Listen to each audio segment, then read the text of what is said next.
आज फिर स्वागत है आपका परफेक्ट नॉलेज में। इकोनॉमिक्स के पार्ट 2 आज मैं करवाने जा रहा हूँ। आपको बता दूँ दोस्तों कि पार्ट 1 में हमने अर्थशास्त्र क्या है, उसका क्या अर्थ है और उसकी धन संबंधी परिभाषा के बारे में पढ़ा था। और वो वीडियो जिन्होंने नहीं देखी है वो प्लीज़ उस वीडियो को पहले देखें ताकि आपको ये जो सेकेंड पार्ट है वो पूरा समझ में आए। ठीक है, इस वीडियो के नीचे डिस्क्रिप्शन में मैंने आपको उस वीडियो का लिंक दे दिया है ताकि आप लोगों को उसको ढूंढने में परेशानी ना हो। पार्ट 1 के बाद आप पार्ट 2 देखें। तो दोस्तों चलो शुरू करते हैं कि अर्थशास्त्र क्या है और उसका मीनिंग जो हमने पीछे कर ही लिया था कि अर्थशास्त्र की जो परिभाषाएं हैं, धन संबंधी परिभाषा हमने कर ली थी। धन संबंधी परिभाषा जो थी वो 1776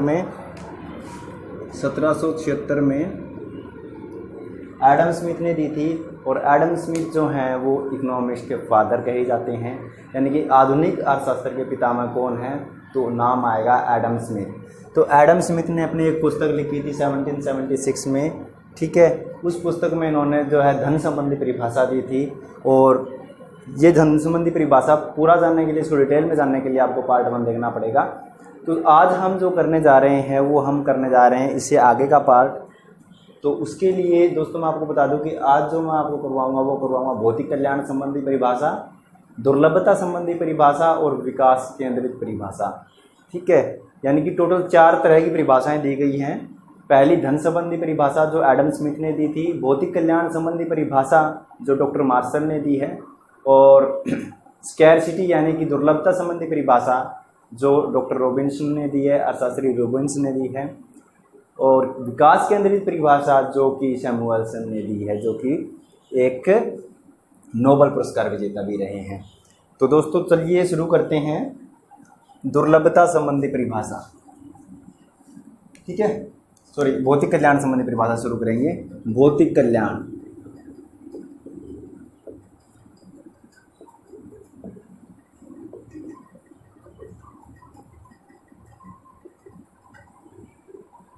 भौतिक कल्याण संबंधी परिभाषा,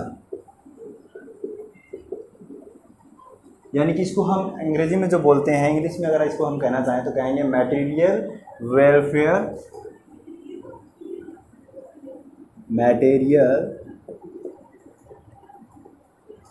वेलफेयर डेफिनेशन।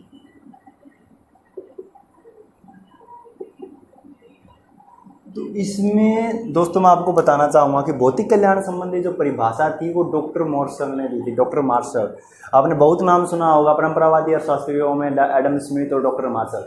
डॉक्टर मार्शल जो है परंपरावादी अर्थशास्त्रियों में बहुत ही ज़्यादा अग्रणी रहे थे। उनके बहुत सारे नियम जो है वो हम पढ़ते हैं डॉक्टर मार्शल के। तो डॉक्टर मार्शल ने अपनी एक पुस्तक लिखी थी 1890 में। कब लिखी थी दोस्तों? 1890 में इन्होंने एक पुस्तक लिखी थी, या फिर हम कह सकते हैं 1890 में इनकी एक पुस्तक प्रकाशित हुई थी जिसका नाम था प्रिंसिपल ऑफ इकोनॉमिक्स। क्या नाम था? Principle of economics. Principles of economics. तो दोस्तों 1890 में प्रकाशित प्रिंसिपल ऑफ इकोनॉमिक्स में भौतिक कल्याण संबंधी क्या परिभाषा जो है डॉक्टर मार्शल ने दी थी। वो जो परिभाषा है वो क्या थी कि अर्थशास्त्र जीवन के व्यवसाय के संबंध में मानव जाति का अध्ययन है। कहने का मतलब क्या है कि जो अर्थशास्त्र है वो हमारे जो जनरल जो हम जीवन व्यतीत कर रहे हैं उसमें हम क्या करते हैं, मानव जाति क्या कर रही है उसके बारे में पता करते हैं, यानी कि मानव जीवन में क्या घटित हो रहा है वो हम जानते हैं। और यह व्यक्तिगत तथा सामाजिक कार्यों के उस भाग का अध्ययन करता है। क्या कहता है कि व्यक्तिगत तथा सामाजिक, यानी कि एक पर्सनल मैन के बारे में भी, और वो जो पर्सनल मैन जो एक सोसाइटी में रहता है उस सोसाइटी के बारे में भी, उस भाग का भी अध्ययन करता है जिसका घनिष्ठ संबंध कल्याण प्रदान करने वाले भौतिक पदार्थों की प्राप्ति तथा उनका उपयोग करने से है। सीधी सी बात क्या कही उन्होंने कहा कि ये जो अर्थशास्त्र है वो मानव जाति का अध्ययन करता है, और मानव जाति में व्यक्तिगत रूप से मानव का अध्ययन करता है और एक सामाजिक तौर पर भी मानव का अध्ययन करता है, जिसमें वह क्या करता है कि भौतिक कल्याण को प्राप्त करने के लिए, यानी कि भौतिक वस्तुएं जो हैं जो हमारी नीड्स हैं उनको प्राप्त करने के लिए और उनका उपयोग करने के लिए जो हम कुछ करते हैं, जो हम एफर्ट्स लगाते हैं, वो सारे के सारे क्या है, अर्थशास्त्र के अध्ययन क्षेत्र में आते हैं। तो दोस्तों इन्होंने सारा का सारा फोकस कहाँ किया, भौतिक कल्याण पर फोकस किया। यानी कि इनका मानना था कि अर्थशास्त्र जो है अभौतिक पदार्थों तथा सेवाओं का अध्ययन नहीं करता है। क्या मानना था दोस्तों कि अर्थशास्त्र अभौतिक पदार्थों व सेवाओं का अध्ययन नहीं करता है। इसी बात को लेकर के कि इन्होंने जो अर्थशास्त्र है उसको कहाँ पर सीमित कर दिया, भौतिक कल्याण पर जो है वो सीमित कर दिया। कहाँ पर बांध दिया, भौतिक कल्याण पर बांध दिया। इस करके जो इस परिभाषा की जो आलोचना है वो किसने की, रॉबिन्स ने की। रॉबिन्स ने क्या कहा, रॉबिन्स ने कहा कि यह जो अर्थशास्त्र है वो सभी मनुष्य के आर्थिक कार्यों का अध्ययन तो करता है, ठीक है, चाहे वे भौतिक हो चाहे वो अभौतिक हो। यानी कि इन्होंने कहा कि ये सिर्फ और सिर्फ अर्थशास्त्र वैसा अर्थशास्त्र है जो भौतिक कल्याण से संबंध, यानी भौतिक जो हमारी वस्तुएं हैं उनके उपयोग करने को बताता है। लेकिन रॉबिन्स ने कहा कि मानते हैं, ये बात मानते हैं कि इकोनॉमिक्स जो है मनुष्य के कल्याण का अध्ययन करता है, मनुष्य के कल्याण का अध्ययन करता है, लेकिन इसमें जरूरी नहीं कि वो भौतिक कल्याण संबंधी ही करे। अभौतिक जो है हमारे मतलब कुछ मन की संतुष्टि हो गई, हमारी कुछ इच्छा की संतुष्टि हो गई, हमको कुछ खुशी मिल रही है, इन चीज़ों से भी जो हमारे लिए क्या है, अभौतिक चीज़ें हैं। इमोशन क्या होता है, अभौतिक होता है, जिसको हम छू नहीं सकते, ठीक है। तो यानी कि कहता है कि अभौतिक जो वस्तुएं हैं, अभौतिक जो ज्ञान है, अभौतिक जो चीज़ें हैं, जैसे कि हमारी हंसी है, रोना धोना है, जितने भी सारे इमोशन है, प्यार है, गुस्सा है, ठीक है। तो कहता है कि भौतिक के साथ साथ अभौतिक जो भी जितनी भी चीज़ें हैं उन सब का भी अध्ययन जो है वो अर्थशास्त्र करता है। और यह कह के उन्होंने क्या है, भौतिक कल्याण संबंधी जो परिभाषा थी उसकी आलोचना की। किसने की, डॉक्टर रॉबिन्स ने की। रॉबिन्स ने इसकी आलोचना की।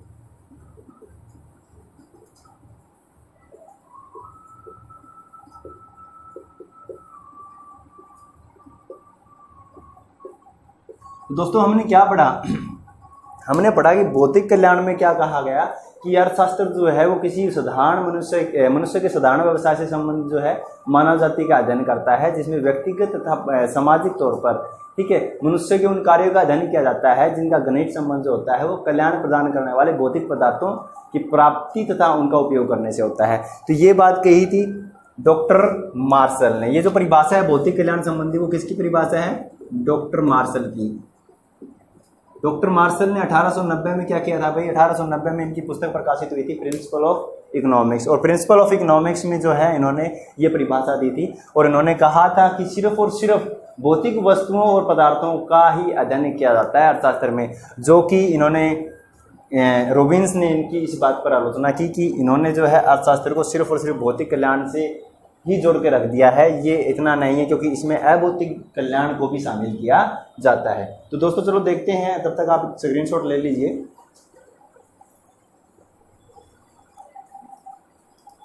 तो आपको बता दूं कि इसके बाद में जो है अर्थशास्त्र की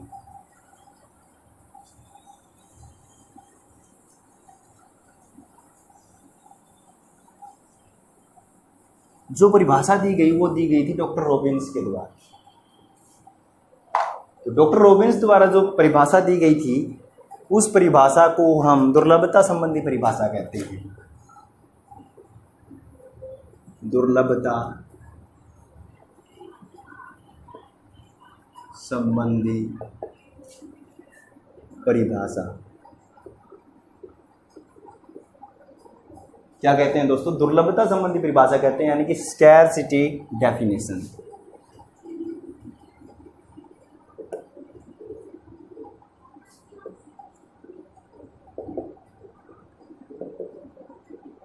स्कैरसिटी डेफिनेशन में क्या कहा, किसने दी थी ये, रॉबिन्स ने दी थी।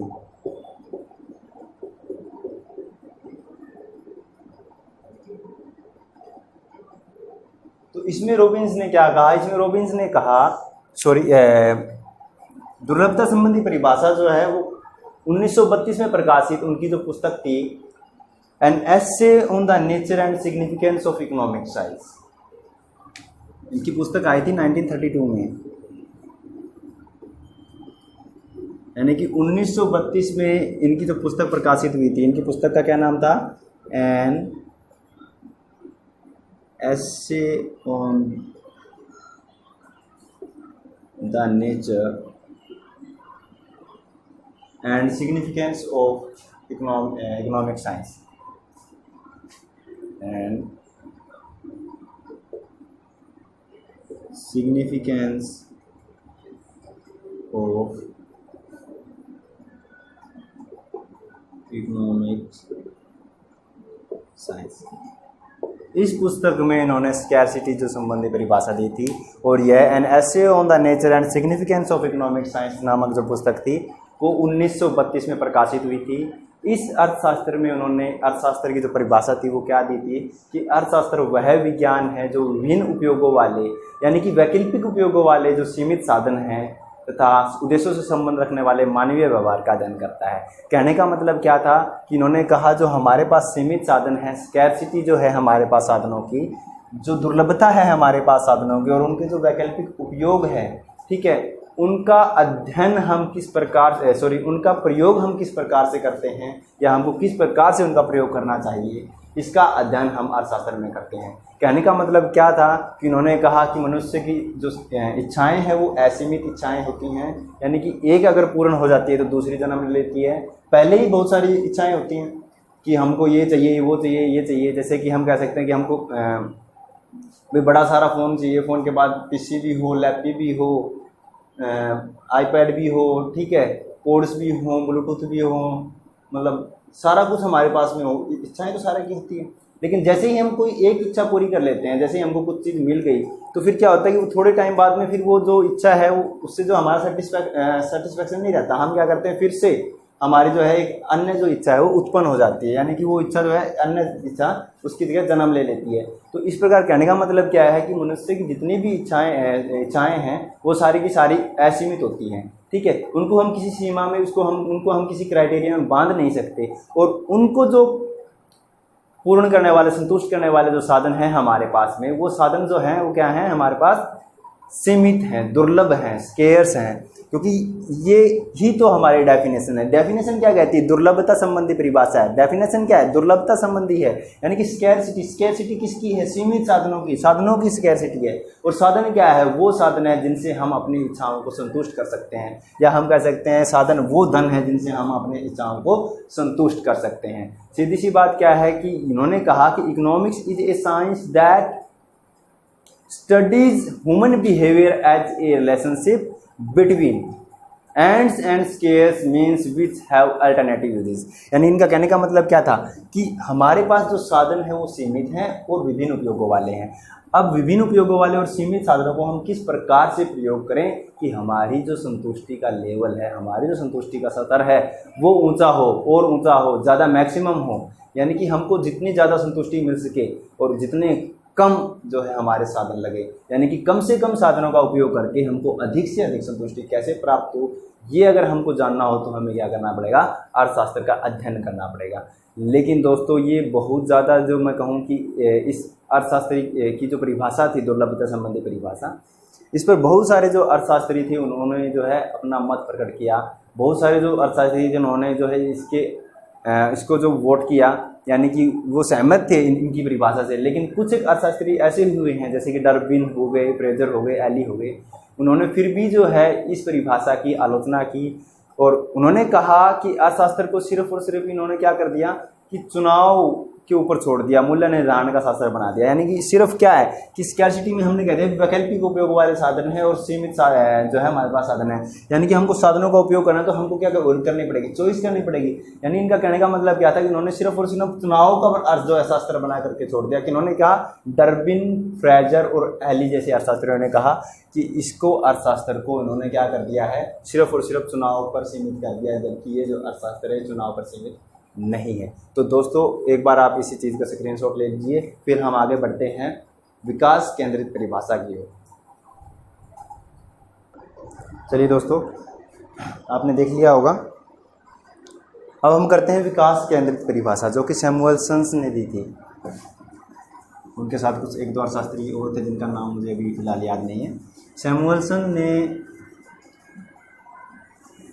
जो है विकास केंद्रित परिभाषा दी थी। विकास केंद्रित परिभाषा में सैमुअलसन ने क्या कहा था, विकास केंद्रित परिभाषा, विकास केंद्रित परिभाषा, इंग्लिश में इसको बोलेंगे ग्रोथ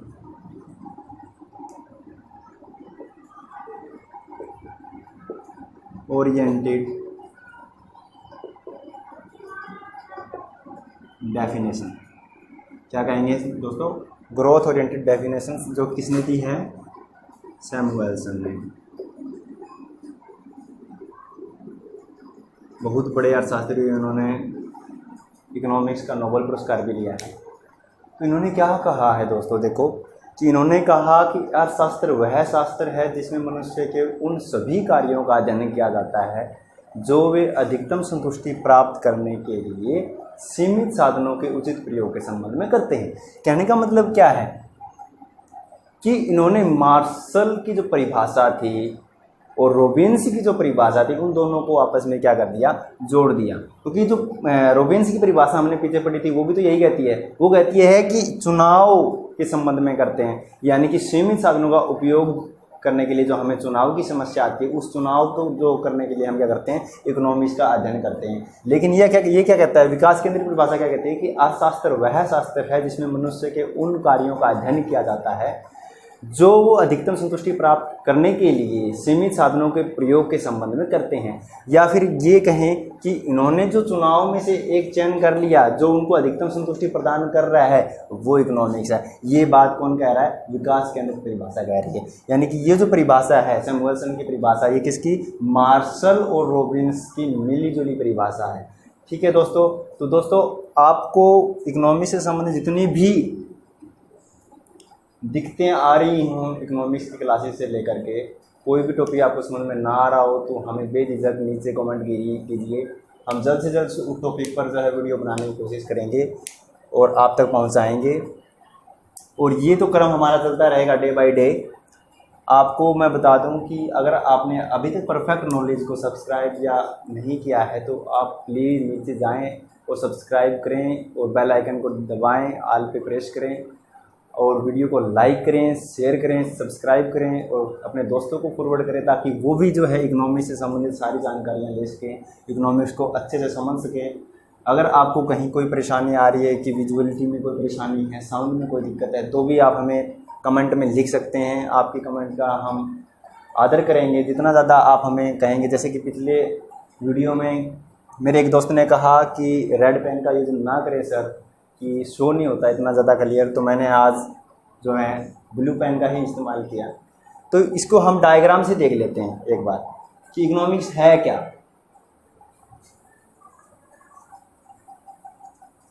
ये कहता है भाई इकोनॉमिक्स जो है, अर्थशास्त्र जो है मानव का व्यवहार है। क्या है, मानव का व्यवहार का विज्ञान है। मानव व्यवहार का विज्ञान। इकोनॉमिक्स क्या है, मानव के व्यवहार का विज्ञान है। मानव के व्यवहार के विज्ञान के बाद में हम देखते हैं कि इसमें क्या है, आवश्यकताएं होंगी। मानव के लिए क्या जरूरत है, आवश्यकताएं,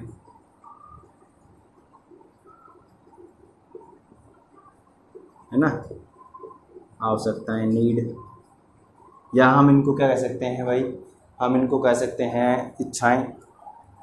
ठीक है। दूसरी तरफ क्या होगा भाई, साधन होंगे। यानी एक तरफ क्या है, मनुष्य की आवश्यकताएं हैं और एक तरफ क्या है, साधन है। और जो आवश्यकताएं वो आपको पता है, इच्छाएं क्या है, वो असीमित है ना, असीमित है। साधन क्या है हमारे, सीमित, यानी कि दुर्लभ, सीमित और वैकल्पिक उपयोग वाले, है ना। कह सकते हैं भाई आवश्यकताएं असीमित आवश्यकताएं हैं, साधन सीमित साधन हैं और वैकल्पिक उपयोग वाले हैं। ठीक है। अब जो है हमारे सामने क्या उत्पन्न होता है, कौन सी समस्या आती है, अब समस्या आती है चयन की, चुनाव की। चयन लिख सकते हैं इसको, चुनाव भी लिख सकते हैं भाई। ठीक है, क्योंकि हमें चुनाव करना ना भाई, कौन सा पेड़ उठाएं कि हमारे कम से कम साधन लगे और ज़्यादा से ज़्यादा क्या हो, हमें सेटिस्फेक्शन हो। जो हम चुनाव करते हैं उससे हमें क्या मिलेगा, कल्याण, है ना, कल्याण, अधिकतम संतुष्टि।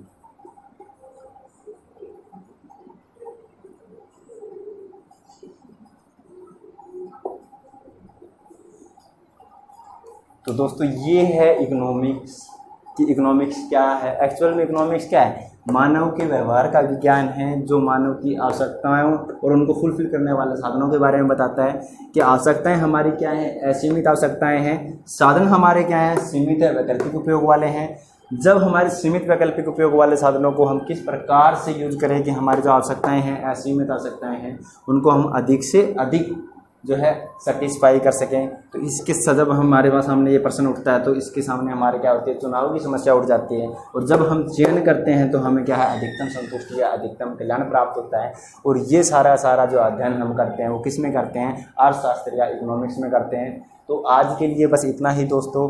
मैं आपको बता दूं कि आगे की जो वीडियो आएगी हमारी, उसमें इकोनॉमिक्स के पार्ट्स के बारे में बताया जाएगा कि माइक्रो इकोनॉमिक्स, मैक्रो इकोनॉमिक्स ने कब जन्म लिया, ठीक है, उनके जन्मदाता कौन हैं और वो कब से, या फिर वो माइक्रो इकोनॉमिक्स या मैक्रो इकोनॉमिक्स क्या है। ये सारी की सारी बातें जो है आपको इकोनॉमिक्स के पार्ट नंबर 3 में मिलेंगी। आज के लिए बस इतना ही, धन्यवाद। और दोस्तों मैं जाते जाते एक बार फिर आपसे अनुरोध करूँगा कि हमारे परफेक्ट नॉलेज ग्रुप को आप सब्सक्राइब करें, शेयर करें, लाइक करें, अपने दोस्तों को बताएं। आपका बहुत बहुत धन्यवाद।